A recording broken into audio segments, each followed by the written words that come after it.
Tannock, send that killer cop to jail. The whole damn system is guilty as I said indict. I said I'm tired of being peaceful and tired of being calm. You know, they've been going to war on us for over 400 years. So, hey, I ain't peaceful. I ain't no protester. I'm violent. What you are witnessing is a conflict perpetuated by miscommunication. I said you can't stop the revolution! You can't stop the revolution! There are two cultures who, after decades of subsurface tension, are finally colliding. Hands up! Hands up! This is wrong. This is wrong.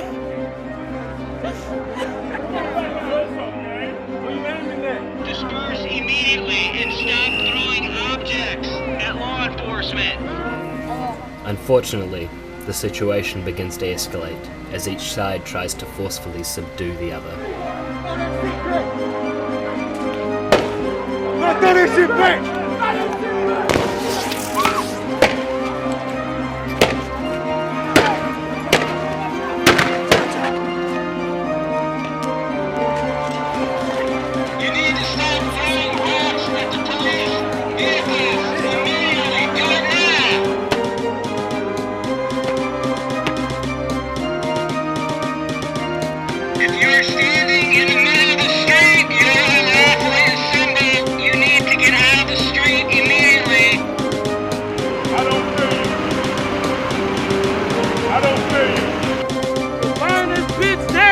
The situation reaches a breaking point, and both sides lose control. Burn that motherfucker down!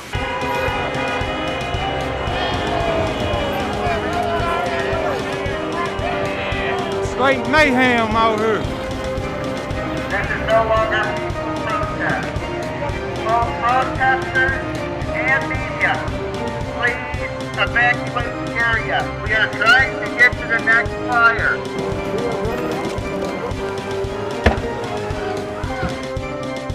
This is just the beginning. This is going to go on just like it did before for days and days and days. And they're going to need the National Guard because it's not finna stop.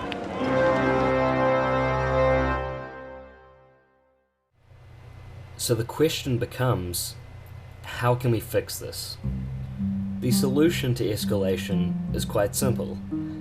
It's de-escalation. Police training is well overdue for a revision. It needs to focus on de-escalation and communication rather than intimidation. I feel like pain though. Oh, I do, but ain't nobody telling us nothing. Ain't nobody telling us nothing. This is a video of Officer Clayton Powell, a member of the Seattle Police Department. That's a really I'm not in your face right here. Get in my face, Get in the shooter. What I'm seeing don't say. Okay, stop. All right, somebody play. Come on, do it to me. Come do it to me. I'll talk shit right with you. Come do it to me. Come do it to me. Notice how his intimidation techniques are failing to find answers, and how he is only agitating already emotionally vulnerable people. I'll talk no dick. I'll talk no dick. Hey Jordan. Yes. I'm gonna show you this real quick.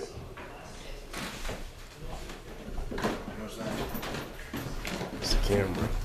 The following interviews were conducted with protesters regarding de-escalation tactics and the police. So I have a project that I'm doing first class. Okay. All right. So it's about racism in the police. All right. What's one thing you'd like to see change as far as policing? I'd like to see some changes towards the style. They basically, police need more training in communities of color, because there's a lot of like the history is there. There's a lot of animosity, violence, and all that between black people and the cops. I mean, it's there. So we need better policing. We just need changes towards of the cops conduct themselves. Can you, on the opposite side, can you think of a time that you saw in which a police officer defused a tense situation? So you did have attempts where, for example, I know Ron Johnson has been, Lieutenant Ron Johnson, who was pretty much appointed to be a mediator between the police and the community out in Ferguson. Several times I've been with groups where he's come and tried to just listen to the community, and that in and of itself is also a de-escalation tactic, right? Because the majority of the time the police are just stoic and they're looking at you, and it's kind of like it's just this blue wall, and these people just anger is just red, orange, whatever anger.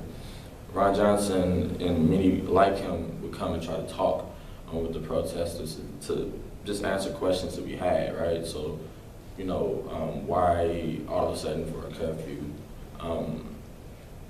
Where are our First Amendment rights?